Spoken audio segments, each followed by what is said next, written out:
আসসালামু আলাইকুম, কেমন আছেন আপনারা সবাই? আশা করি ভালো আছেন। আল্লাহর রহমতে আমিও ভালো আছি। সকালবেলা মেয়ে ব্যাচে যাওয়ার পরে বিছানাটা গুছিয়ে দিয়েছিলাম। এখন অবশ্যই মেয়ে ব্যাচ থেকে চলে এসেছে, তো ওকে বলেছি কাপড় ভিজিয়ে দিতে। ওই যে বালতি ভরে কাপড় ভিজিয়ে দিয়েছে, এখন এগুলো ধুয়ে দিয়ে আসবো। কাপড় ধুয়ে নেড়ে দিয়ে আসলাম। আর এই যে দেখেন, আপনাদের ভাইয়া বাহিরে গিয়েছিল, একটা তরমুজ কিনে এনেছে। তো অন্ধবিশ্বাস যাকে বলে কেটে নিয়ে আসেনি, এখন বাসায় এসে কাটার পরে তরমুজ খাওয়ার মতো না। এই যে দেখেন অবস্থা, পুরো তরমুজটাই নষ্ট। তো এখন এই যে কেটে বড় প্লেট ভরে নিয়েছি, মেয়েকে দিয়ে পাঠিয়ে দেবো আব্বুদের গরুর জন্য। আর এদিক দিয়ে দেখেন আম মাখানো হবে। তো মেয়ে আম পেড়ে এনেছে গাছের থেকে, এখন এই আমগুলো মাখাবো। আর একটা আম দিয়ে হচ্ছে মাছ দিয়ে ঝোল করব। আম দিয়ে মাছ দিয়ে রান্না করলে অনেক ভালো লাগে। আমগুলো ভর্তা করার জন্য এই যে এই পাশে আস্ত আগে ধুয়ে নিয়েছে, আর এদিক দিয়ে মেয়ে ছিলে এখানে কড়ার মধ্যে রাখছে। আমগুলো সব ছিলে ধুয়ে নেওয়া হয়ে গিয়েছে, আর এদিক থেকে এখন কুড়ানো হচ্ছে। আম কুড়াচ্ছে হচ্ছে আমার মামাতো বোন। আর এই যে এই পাশে আমার মেয়ে বসে আছে।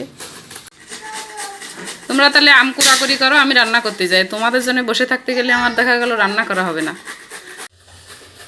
ওরা আম মাখাচ্ছে আর আমি এদিক দিয়ে রান্নার সব কিছু গুছিয়ে নিয়েছি। এই যে আজকে রান্না করব বাটা মাছ, হচ্ছে আম দিয়ে ঝোল করব। মনে করেছিলাম টমেটো দিয়ে রান্না করব, তো প্রথমে টমেটো কেটে নিয়েছিলাম। আর এই যে ধনেপাতা কুচি, ওদিকে হচ্ছে জাবির গোসল করছে, যার কারণে চিল্লাপাল্লা করছে। আর এদিক দিয়ে ছেলের জন্য পাতাড়ি মাছ নিয়েছি, আলু দিয়ে রান্না করব। এই যে এখানে একটা আলু কেটে নিয়েছি, এখানে হচ্ছে কাঁচামরিচ পেঁয়াজ কুচি আর ভেন্ডি ভাজি করব চিংড়ি মাছ দিয়ে। ভাতটা হচ্ছে আগেই চড়িয়ে দিয়েছিলাম, এই যে ভাত হয়ে গিয়েছে। তো এখন রান্না করে নেব। মাছে লবণ হলুদ আর শুকনো মরিচের গুঁড়া মাখিয়ে নিয়েছি। এদিক দিয়ে তেলও গরম হয়ে গিয়েছে, তো মাছগুলো ভেজে নেব।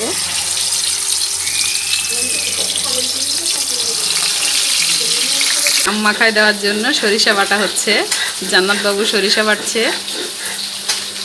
আগে কখনো বেটেছেন আপনি? ও, আজকে প্রথম আম মাখা খাওয়ার উছিলায় বাটেন বাটেন বাটেন। এরপর থেকে আর ব্লেন্ডারে মশলা করা হবে না, জান্নাতবাবু মশলা বেটে দেবে আর আমি তরকারি রান্না করব। আর এদিক দিয়ে দেখেন আম কুড়ানো চলছে, তো চলছে, কুড়াও কুড়াও।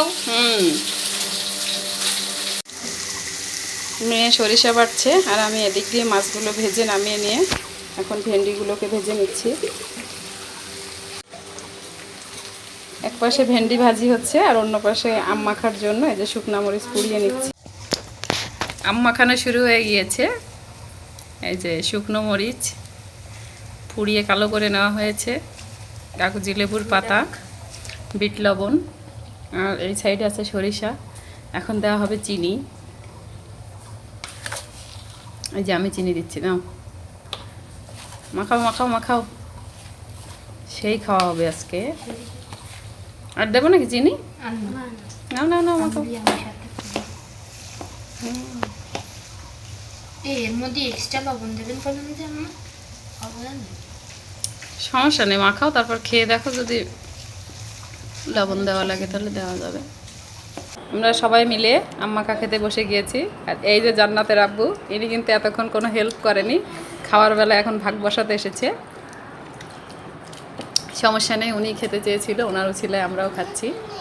খাও খাও সবাই খাও। তুমি একটু নিবা, নেও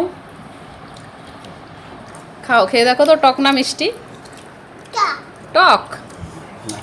আম মাখা খেতে খেতে অনেকটা দেরি হয়ে গিয়েছে, যার কারণে তাড়াহুড়ো করে রান্না করেছি আর ভিডিও করতে পারিনি। তো এই যে বাটা মাছ দিয়ে আম দিয়ে রান্না হয়েছে, আর এখানে ভেন্ডি দিয়ে চিংড়ি মাছ দিয়ে ভাজি, এটা তো দেখিয়েছিলাম ভাজার সময়। আর এদিক দিয়ে হচ্ছে পাতাড়ি মাছ দিয়ে আলু দিয়ে রান্না করেছি। একটা মাথা ছিল, পরে জান্নাতের আব্বু এই যে এর মধ্যে দিয়ে দিয়েছে একবারে, বলছে এটাও রান্না হয়ে যাক। আর এখানে হচ্ছে টমেটোর চাটনি, আর এখানে হচ্ছে সকালের ডাল চচ্চড়ি ছিল, তো সেগুলো গরম করে নিয়েছি। তো এখন সবাই মিলে খাওয়া দাওয়া করব। যে কাপড়গুলো ধুয়ে দিয়ে গিয়েছিলাম, এখন এগুলো উঠিয়ে নিয়ে যাব। তো কাপড় হচ্ছে আম্মুদের বাড়ির উঠানে দড়ি টাঙিয়ে নিয়েছি। আর আমাদের ছাদের কাজ দেখেন, এখান থেকে দেখা যায়, ওই যে দেখা যাচ্ছে। তো এখন কাপড় উঠিয়ে ঘরে নিয়ে যাব।